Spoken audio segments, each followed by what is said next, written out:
২৪-এর ৫ আগস্টের ছাত্র জনতার অভ্যুত্থানে ক্ষমতাচ্যুত হয়ে ভারতে পালিয়েছিলেন সাবেক প্রধানমন্ত্রী শেখ হাসিনা। কিন্তু পালিয়ে গিয়েও থেমে নেই তার বাগাড়ম্বর। ভারত থেকেই একের পর এক উস্কানিমূলক বক্তব্য দিচ্ছেন তিনি। প্রায় তার সমর্থকদের আশ্বাস দিচ্ছেন বাংলাদেশে ঢুকে পড়ব। কিন্তু রাজনৈতিক বিশ্লেষকদের চোখে এই তর্জন গর্জন এখনো কাগজে দাগ ছাড়া কিছু নয়। এদিকে আওয়ামী লীগও তাদের ঘনিষ্ঠ মহল আবারও নতুন ষড়যন্ত্র তত্ত্ব ছড়াতে শুরু করেছে। শোনা যাচ্ছে দুর্গাপুজোর পরে কলকাতায় থাকা আওয়ামী লীগের নিউ টাউন শাখা দেশে ফেরার লড়াইয়ে নামবে।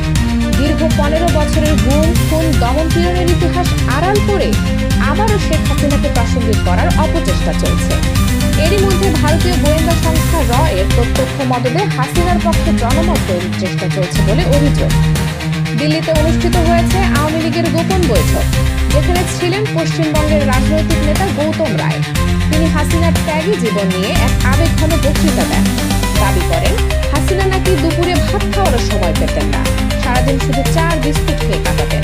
হাসিনাকে তিনি তুলনা করেছেন সুফিয়া কামাল, সুচিত্রা মিত্রের মতো কিংবদন্তি নারীদের সঙ্গে। কিন্তু শুধু সম্মেলনেই থামেনি প্রচারণা।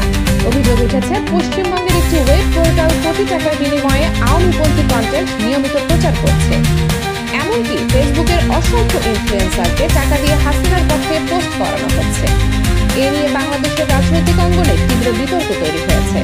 অনেকে বলছেন ভারত ও আওয়ামী লীগের একটি অংশ পরিকল্পিতভাবে শেখ হাসিনার প্রত্যাবর্তনের মঞ্চ তৈরি করছে। তবে বিশ্লেষকদের মতে বাস্তব চিত্র ভিন্ন। ভারতের প্রধানমন্ত্রী নরেন্দ্র মোদী বর্তমানে আন্তর্জাতিক বাণিজ্য চাপে রয়েছেন। ফলে বাংলাদেশের রাজনীতিতে ভারতের উচ্চাভিলাষ কতদূর যাবে তা এখনো অনিশ্চিত। এদিকে দিল্লিতে আওয়ামী নেতাদের আনাগোনা বেড়ে চলেছে। শোনা যাচ্ছে ওবায়দুল কাদের সহ শীর্ষ নেতারা গোপনে বৈঠক করেছেন। হাসিনাপন্থী বুদ্ধিজীবীরা মিডিয়া প্ল্যান তৈরি করছেন, কিভাবে হাসিনাকে নায়কোচিত করে জনগণের সামনে ফিরিয়ে আনা যায়। এমনকি নীল নকশা তৈরি হচ্ছে দিল্লির হাসিনা আশ্রয়স্থলে। নানা ভুয়া ভিডিও, পিডিএফ, প্রচারণামূলক লেখা তৈরি করে সেগুলো ঢাকা, কলকাতা, দিল্লিতে ছড়িয়ে দেওয়া হচ্ছে। টার্গেট শুধু অন্তর্বর্তী সরকার নয়, ডক্টর মোহাম্মদ ইউনূসের বিরুদ্ধেও চালানো হচ্ছে পরিকল্পিত প্রোপাগান্ডা। সব মিলিয়ে শেখ হাসিনা দেশে ফেরার প্রশ্ন এখন বাংলাদেশের রাজনীতির হট টপিক। তিনি কি সত্যিই ফিরতে পারবেন, নাকি সবটাই রাজনৈতিক নাটক? বিশ্লেষকদের ভাষায় শেষ কথা বলবে সময়।